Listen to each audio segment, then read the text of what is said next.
Good morning students, welcome to TSN Education channel. Today we will do class 8th history chapter 3 ruling the countryside part 5. Page number 31.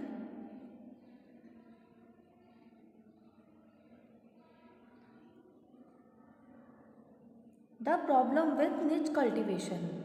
निच cultivation जो to method थे, निच cultivation और rightly जो था cultivation, इसमें निच cultivation में क्या क्या प्रॉब्लम्स आई थी। The planters found it difficult to expand the area under निच कल्टीवेशन। प्लांटर्स ने फाउंड किया कि उन्हें जो एरिया है निच कल्टीवेशन के लिए उसे एक्सपेंड करने में, उसे बढ़ाने में काफ़ी डिफ़िकल्टी आ रही है। Indigo could be cultivated only on fertile lands and these were already densely populated.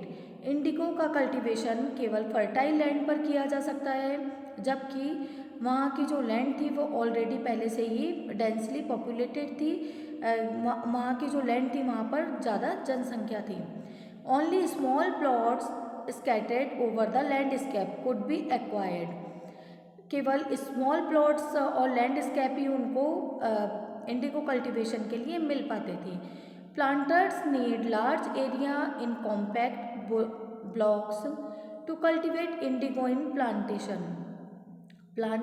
जो प्लांटर्स थे उन्हें लार्ज एरिया की नीड थी इंडिगो के प्लांटेशन के लिए।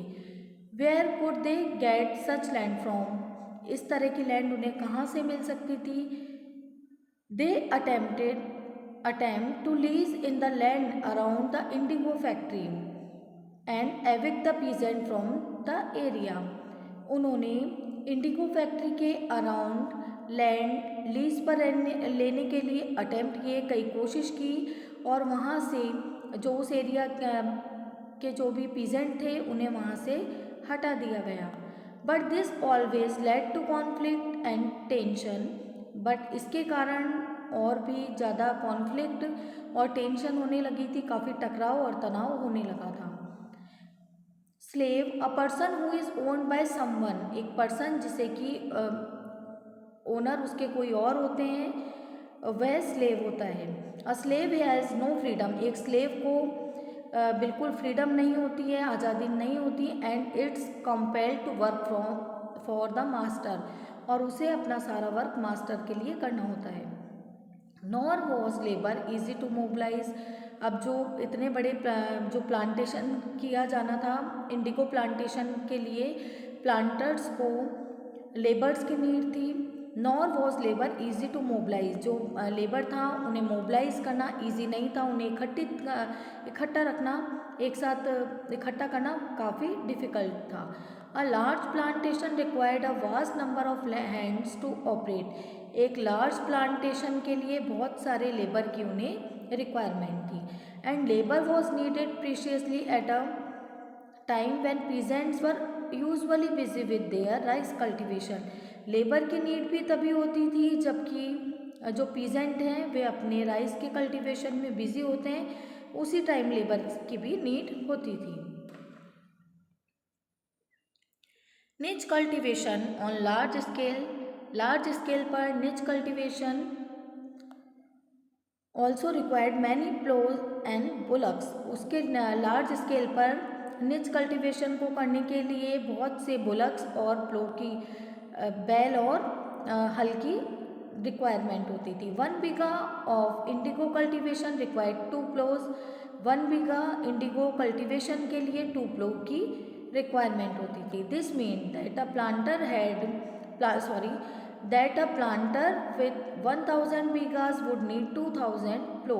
कि इसका मीन ये था कि अगर प्लांटर के पास 1000 बीघा है तो उसे 2000 प्लो की नीड होगी। Investing on purchase and maintenance of ploughs was a big problem.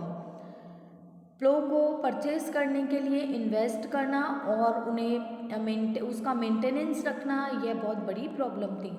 Nor could supplies be easily got from the peasant since their ploughs and bullocks were busy on their rice fields.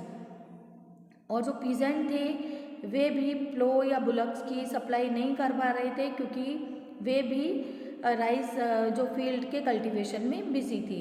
Again exactly at the time that the Indigo planters needed them, जब भी Indigo planters को need होती थी उसी time पर वे भी rice field में busy होती थी। टिल द लेट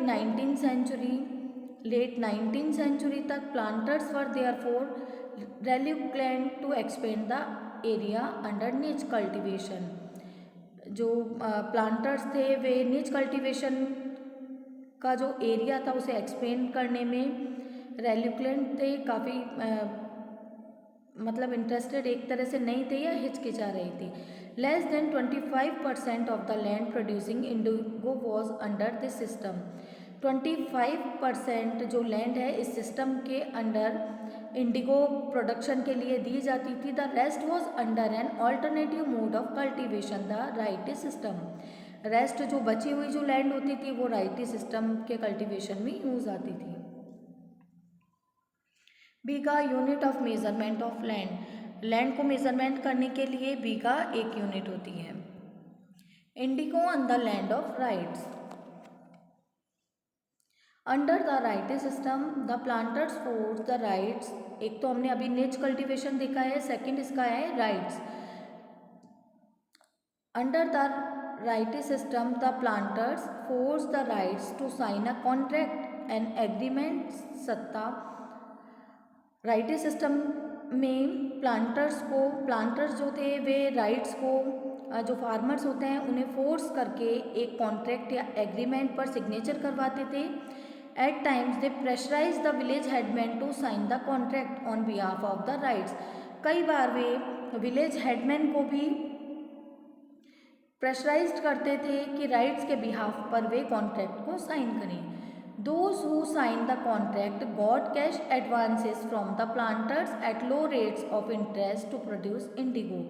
जो भी इन कॉन्ट्रैक्ट को साइन करता था वह लो रेट्स ऑफ इंटरेस्ट पर इंडिगो के प्रोडक्शन के लिए इंडिगो को प्रोड्यूस करने के लिए कैश एडवांस ले सकते थे। But the loan committed the ryots to cultivating indigo on at least 25% of the area under his holding.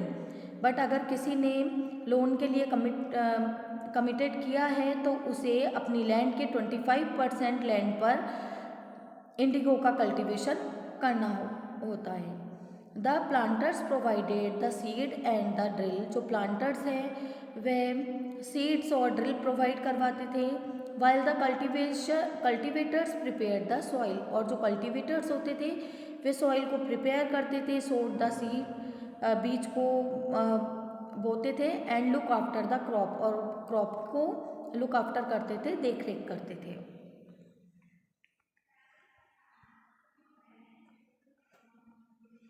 When the crop was delivered to the planter, जब क्रॉप प्लांटर को deliver की जाती थी। आफ्टर द हार्वेस्ट के बाद जब planter को crop delivered की जाती थी, a new loan was given to the ryot. तो राइट को जो होते थे, जो फार्मर्स थे, उन्हें एक न्यू लोन मिल जाता था। And the cycle started all over again. और फिर से ये लोन का साइकिल स्टार्ट हो जाता था। Peasants who were initially tempted by the loan soon realised how harsh the system was. जो पीजेंट इस लोन सिस्टम से काफ़ी अट्रैक्ट थे वे ये रियलाइज कर चुके थे कि ये जो सिस्टम है कितना हार्श है। The price they got for the Indigo they produce was very low.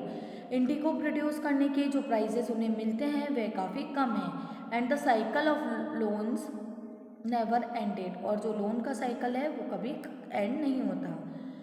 There were other problems too. इसके साथ ही वहाँ पर कुछ और भी प्रॉब्लम्स थी।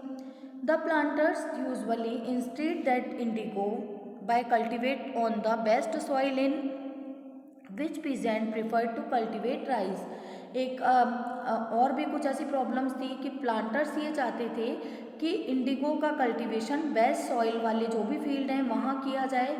विच peasant prefer to cultivate rice. जहाँ पर पीजेंट जो हैं वे राइस का कल्टीवेशन करते थे उन फील्ड्स पर।